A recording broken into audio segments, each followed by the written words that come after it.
Em instantes, Jornal do Boris, com Boris Casoy. Um jornal independente e apartidário. Um sobrevoo pelos principais fatos do Brasil e do mundo. Política, economia, cultura e esporte todas as manhãs. O Jornal do Boris começa daqui a pouco, às 8 horas. Enquanto isso, você que assiste pelo YouTube, não deixe de se inscrever no canal. Deixe seu like nos vídeos, seus comentários e lembre-se de ativar o sininho para ser notificado sempre que postarmos um novo vídeo, com as análises precisas de Boris Casoy sobre os temas mais importantes do noticiário. Para você que acompanha pelo Facebook, curta a página oficial e deixe seus amigos bem informados, compartilhando sempre nosso conteúdo diário. No Twitter, o perfil oficial de Boris Casoy é o @bcasoyoficial. O Jornal do Boris começa já, às 8 em ponto. Você está convidado também a seguir o perfil oficial no Instagram, buscando por @Jornal do Boris Verdade. Lá você encontra fotos raras, objetos antigos da coleção particular de Boris Casoy e fica por dentro do cotidiano deste jornalista com mais de 60 anos de carreira.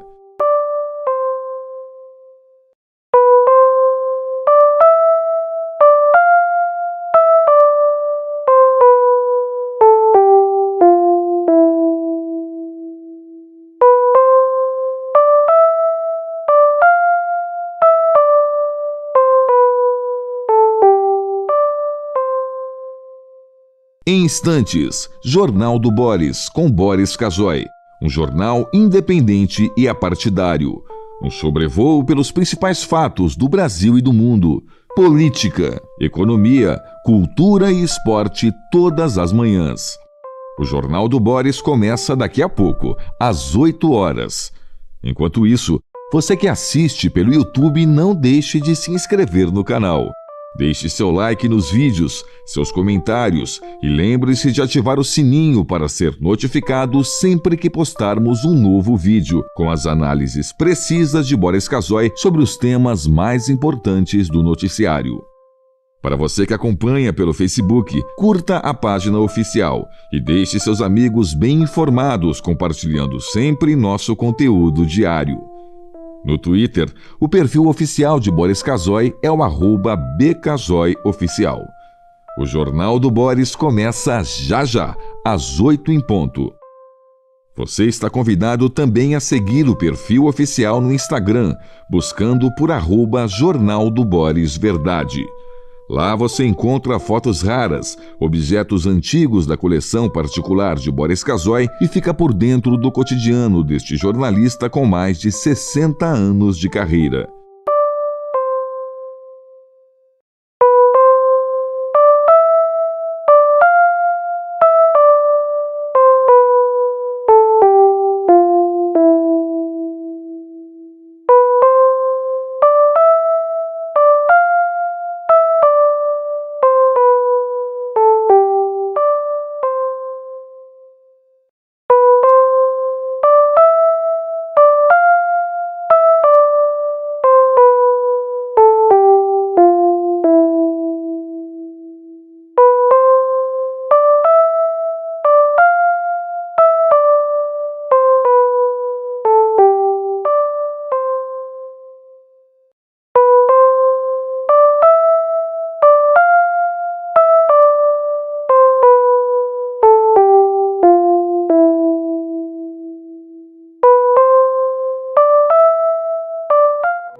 A partir de agora, passando a limpo as notícias do dia no Brasil e no mundo, está no ar o Jornal do Boris. Bom dia, muito bom dia, está no ar o Jornal do Boris. O Jornal do Boris é um sobrevoo pelos principais acontecimentos do Brasil e do mundo a partir das primeiras páginas dos jornais. Como você sabe, nós ainda não sentimos tudo, mas sabemos, a situação brasileira, da economia brasileira, arriscada, periclitante, devido às tarifas impostas pelo presidente Trump. Por enquanto, não há portas abertas. Há uma frase do presidente Trump, numa entrevista coletiva, aquela repórter da Globo, Krahenbuhl, fez a pergunta, e ele respondeu que estaria à disposição para conversar com o presidente Lula a hora que ele quisesse telefonar. Daí até o presidente decidir telefonar, ante os riscos que representa uma conversa com Trump e uma conversa de reivindicação, o Brasil não tem nada a oferecer, absolutamente nada. E os Estados Unidos têm um monte assim de fichas que podem ser usadas na negociação com o Brasil. Então, talvez essa frase seja aproveitada e talvez o presidente Lula acabe falando com o Trump. O temor é que ele seja destratado pelo Trump, como foi o presidente Zelensky, recebido no Salão Oval da Casa Branca e submetido a uma gigantesca humilhação.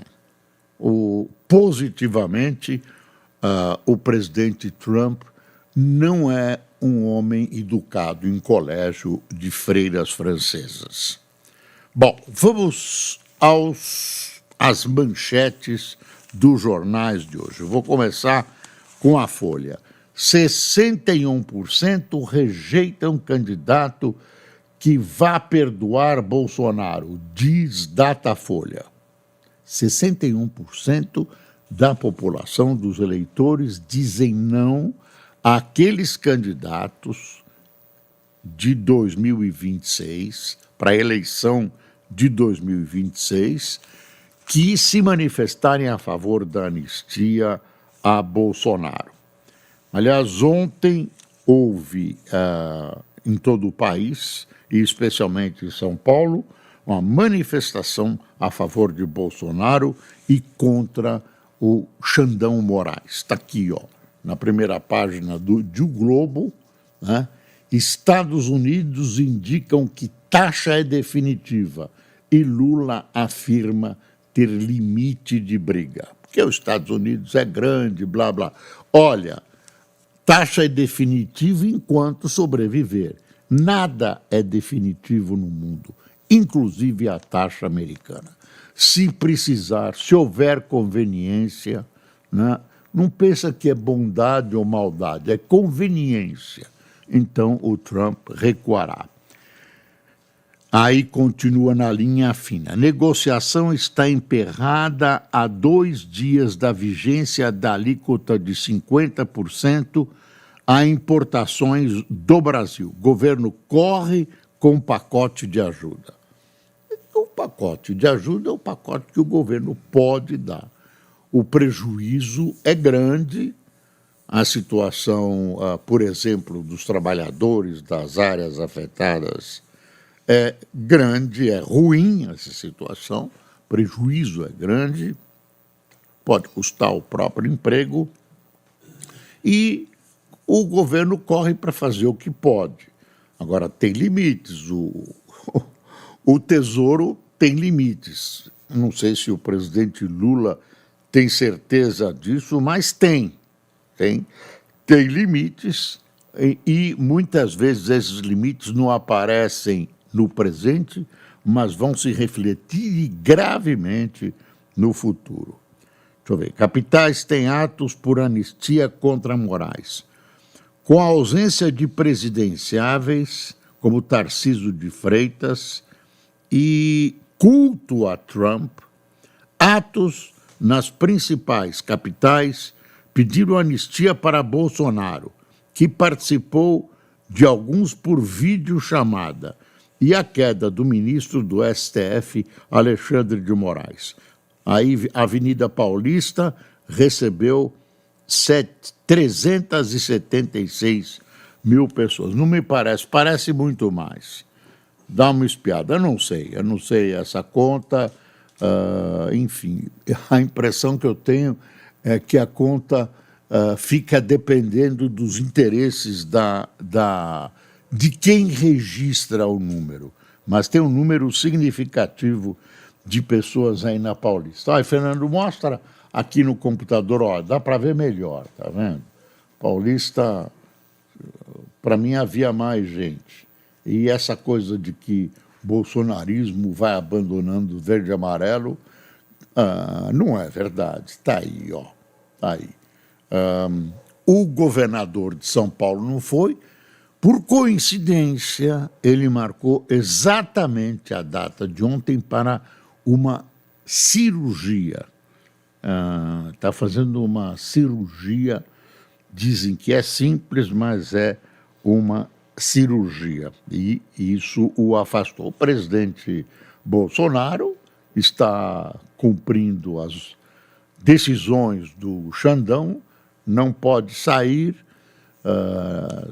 tem que andar de tornozeleira, tudo aquilo. O prefeito de São Paulo, Nunes, esteve presente, foi algo quente, as pessoas pedem anistia, que é um negócio cada vez mais distante, a não ser que o Congresso vote, o que também se torna cada vez mais difícil, e as pessoas têm todo o direito de reivindicar. Aparentemente foi uma demonstração absolutamente em ordem. Outra manifestação aí, essa é cultural, é essa de Paraty, tá vendo? O final da Flip. Olha aí, uma fotografia também excelente. Mostrar no computador é mais bonita a fotografia, olha aí. E essa aqui é de uma corrida ontem, mais de 5 mil pessoas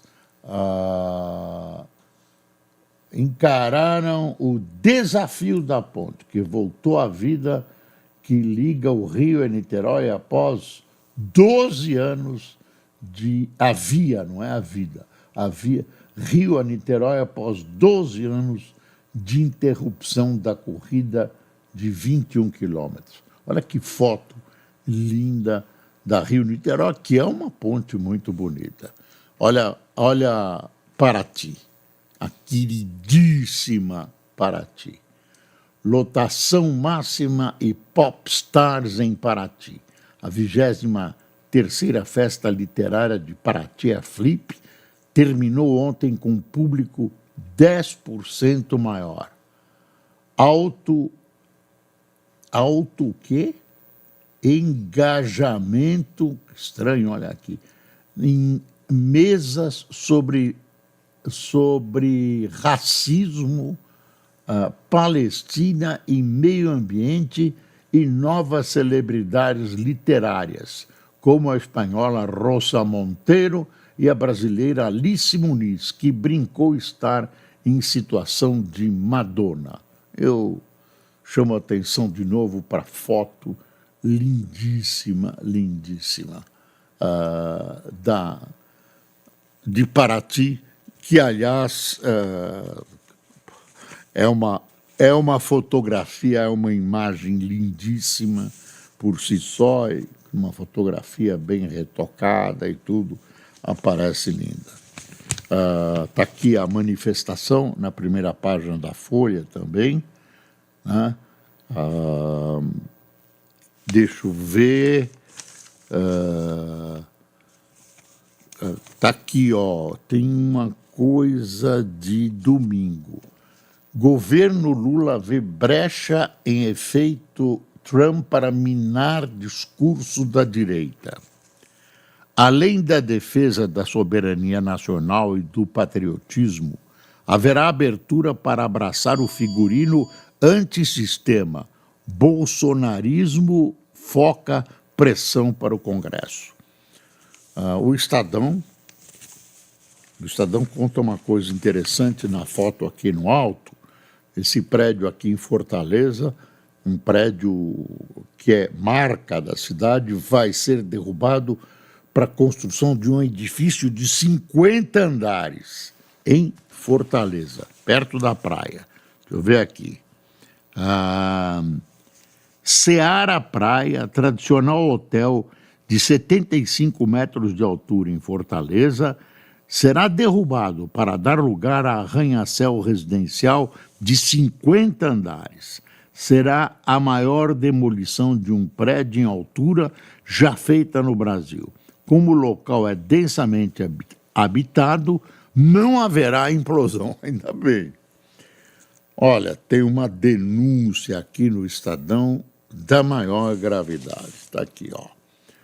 Gonê cita indícios de crime de Rui Costa em contrato na Bahia. Coisas passadas, mas que, com a lentidão da nossa justiça, vão sendo colocadas ao sol agora. O Procurador-Geral da República, Paulo Gonê, apontou a existência de indícios de envolvimento do ministro da Casa Civil, Rui Costa, do PT, em crimes praticados na compra de respiradores durante sua gestão como governador da Bahia, informa Aguirre Talento. Gonê pediu ao ministro do Supremo Tribunal Federal, Flávio Dino, que envie o inquérito sobre esse caso para o para o Superior Tribunal de Justiça, que deverá retomar as investigações.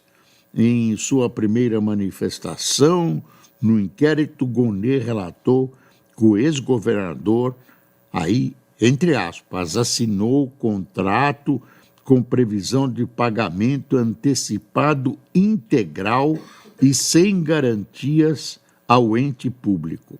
A petição ainda será analisada. O caso envolve um prejuízo de 48 milhões na compra de respiradores pulmonares pelo consórcio Nordeste em 2020, no início da pandemia de Covid. É grave, viu? É grave, envolveu respiradores. Há casos que os respiradores foram comprados, pagos e não entregues, quer dizer, se mexeu muito com a vida humana. Isso não pode ficar assim. É interessante que nós todos acompanhemos esse tipo de investigação, porque essa alegação de Gonê é extremamente grave, né? Extremamente grave que o governador tenha assinado um papel com essas características. Bom, tem pesquisas, né? Tem pesquisas a dar com pau. Tem uma pesquisa que saiu no fim de semana, que eu vou só relembrar, não vou dar a pesquisa inteira, que é enorme, mas o que a gente espreme é o seguinte: o Lula, o presidente Lula, que todos nós, inclusive eu, imaginávamos, ou a maioria de nós, imaginava que faturaria com esse episódio do Trump, do tarifaço. Aliás, o episódio serviu para ele levantar a voz, saiu de uma espécie de letargia política, voltou aos palanques, né? Pelo menos ele imagina que esteja em palanques, e todo mundo disse, agora ele vai ser eleito e tal. O que aconteceu? Nada. Ele manteve os índices anteriores de publicidade ou de popularidade, em que a popularidade dele é menor que a visão negativa a respeito do seu governo. Esse é um dado. Num segundo dado, ele vence as eleições de 2026, segundo essa pesquisa, contra todos os adversários que apareceram. Que supostamente serão candidatos contra ele nas eleições do ano que vem. Então, ele ganha de ponta a ponta no primeiro e no segundo turno. Enfim, claro, falta muito tempo para as eleições, é precipitado fazer qualquer avaliação antes ou depois. A política, especialmente a brasileira, é uma nuvenzinha que se desmancha no momento. Você vê, de repente apareceu essa história do presidente Trump, podem aparecer outras coisas, o quadro pode mudar, né? A base em que se desenvolve a eleição de 26 pode ser completamente diferente. Mas hoje é assim, a popularidade dele não aumentou, ao contrário do que a maioria esperava, porém, ele hoje estaria eleito contra qualquer um dos adversários aventados até agora. A gente não sabe o que pode acontecer mais para frente. Tem uma coisa que eu queria lembrar, que é o seguinte: o noticiário mostrou que aquela queda do avião da Passaredo, nas proximidades de São Paulo, teve um problema que precisa ser revisto.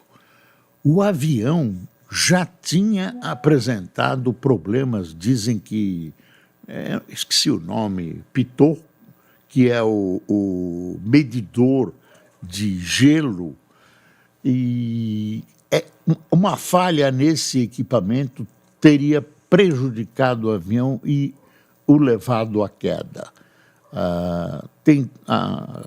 Os jornais trouxeram, e os sites da internet trouxeram a reprodução da conversa do piloto com a torre, parecia tudo normal. Mas houve uma denúncia de um funcionário da manutenção dizendo o seguinte: o avião estava com problemas, não poderia ter decolado para Cascavel, não poderia ter voado com esse problema, e esse problema, olha a gravidade, foi omitido no relatório escrito. Omitido no relatório. Omitido ou retirado, aí eu não sei. Então, temos uma equação extremamente grave. Morreram mais de 60 pessoas nesse acidente aéreo e existe uma irresponsabilidade gravíssima de alguém que, primeiro, omitiu isso de alguma maneira no relatório e, segundo, permitiu que o avião voasse em condições absolutamente desfavoráveis de sua máquina. Então, uma coisa que tem que observar com todo cuidado. Tem uma coisa sobre a COP30 que eu separei aqui no meio de uma coluna do Hélio Gaspari. No meio de uma coluna aparece um líder africano. Eu estou procurando aqui, que eu separei o recorte e não estou achando. Parece a manifestação de um líder africano, está aqui, que revela uma coisa espantosa. Espantosa. Até no meio do artigo do Hélio Gaspari, publicado domingo. O artigo dele, aliás, chama-se "O que Trump quer é eleger Bolsonaro. Americano causou confusão pelo mundo, mas caso com o Brasil é político." Uma análise da coluna dominical do Hélio Gaspari. Quer ver? Veja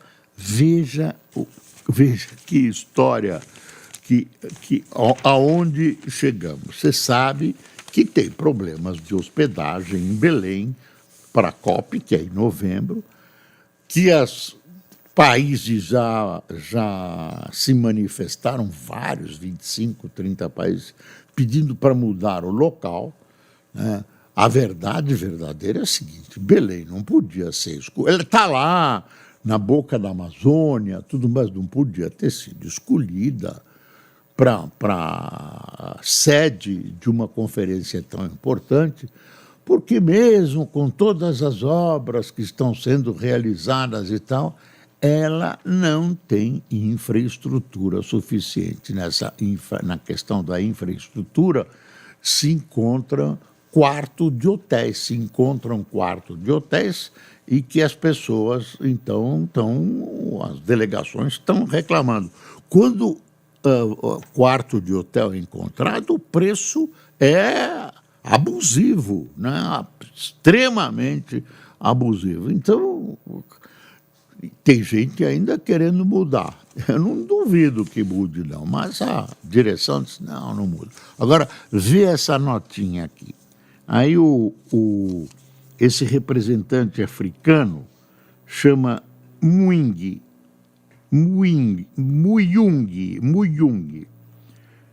Ele diz quem é o Muyung, enfim, é um dos dirigentes nos países africanos, representante junto à COP30. Muyung soltou uma frase inquietante. Olha a frase, aspas. Estamos pressionando para que o Brasil forneça respostas melhores, em vez de nos dizer para limitar nossa delegação.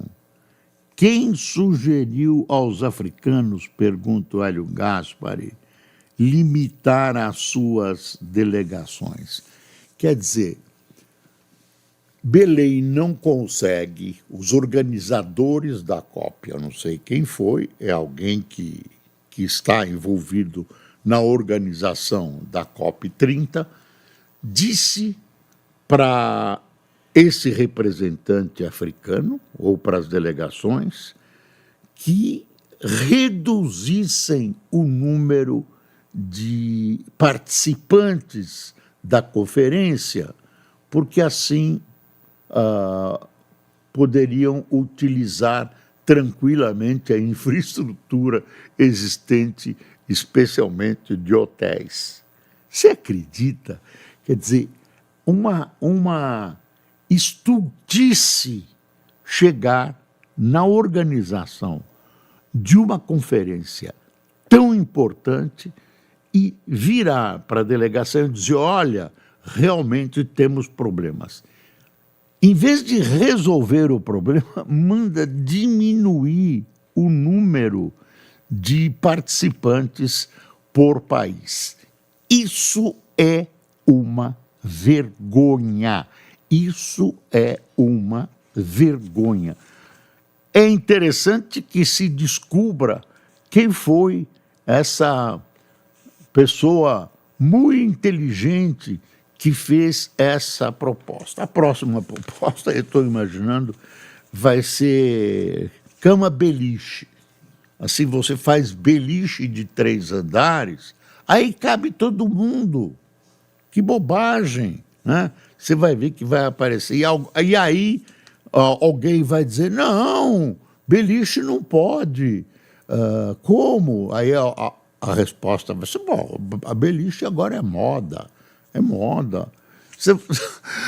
Eu não duvido que as coisas já puseram mais 2 navios que vão servir de hotel. Quer dizer, já esses 2 navios são uma confissão de que não havia infraestrutura. Não podia. A verdade é a culpa vem da origem.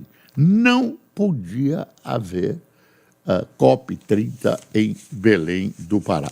Não que Belém do Pará não mereça, é uma cidade linda, maravilhosa, de gente ótima, de muita cortesia, de muita brasilidade, uma cidade que merece ser visitada, maravilhosa. Agora, não serve para COP30, não serve para COP30, não tem estrutura para isso. Não tem estrutura, nem tamanho, nem dinheiro para isso. Aí tem obras realizadas, dizem que muitas estão atrasadas, eu não sei,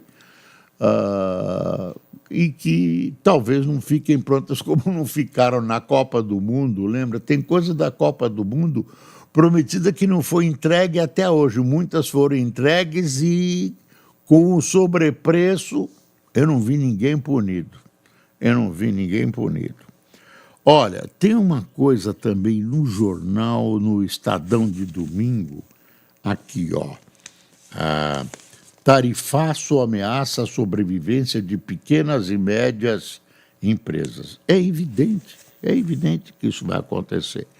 As companhias menores têm dificuldades de buscar novos mercados. Aí você vê na televisão, no rádio, declaração, vamos procurar novos mercados, como se fosse fácil.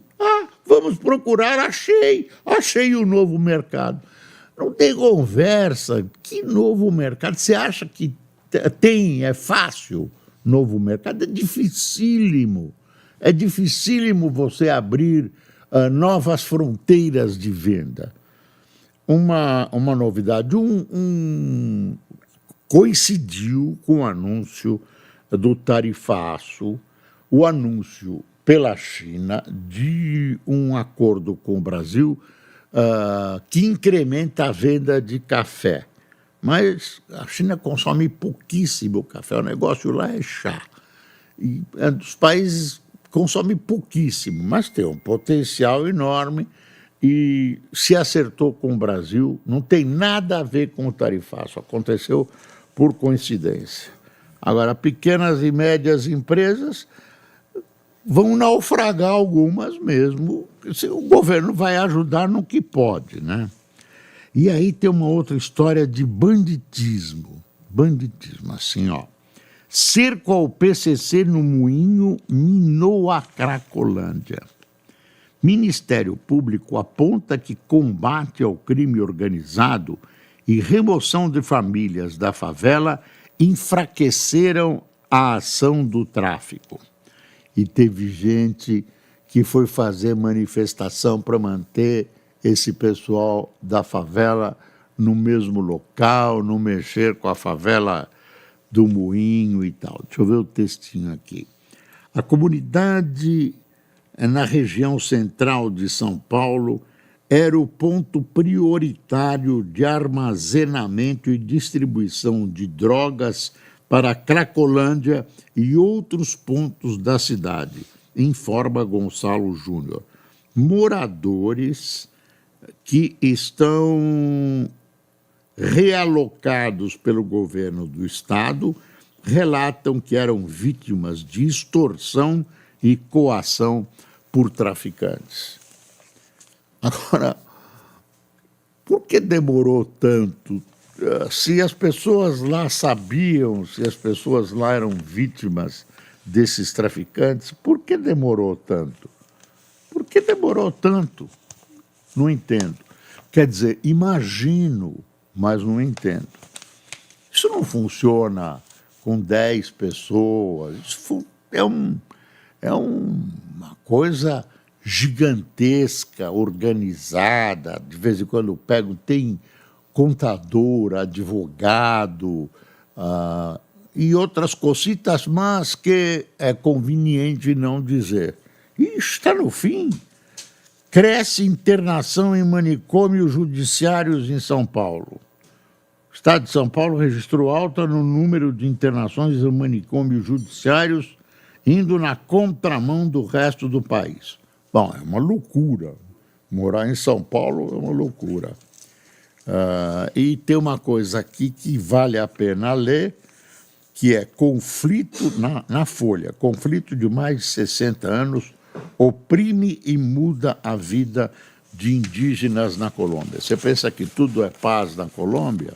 Uma ova, continuou, o crime mudou a sua faceta, saíram os traficantes guerrilheiros, continuaram os outros, ainda tem guerrilheiros. Bom, vamos a quem tomou café. Tá caro. Vamos a quem tomou café com a gente aqui. Luciane Sá Carmelina de Moura, Sérgio Augusto, Abrão Ribeiro, Jerônimo Zanandrea, Rafael Pascoal, Sérgio Reitman, Adriana Andrade, Armando Filho, Ariovaldo da Costa, Ivan Cléria, Marcone Moreira, Claudete Gambaro, Ademar Brandalize, Irene Ribeiro, do Rio de Janeiro, Mauri Souza, de Camboriú, Marcelo Faz, de Araraquara e Maria Marlene, de Taubaté. Pessoal, vamos ter uma semana difícil, com muita notícia. Espero que sejam menos desagradáveis. Não se esqueça, é preciso passar o Brasil a limpo. Bom dia.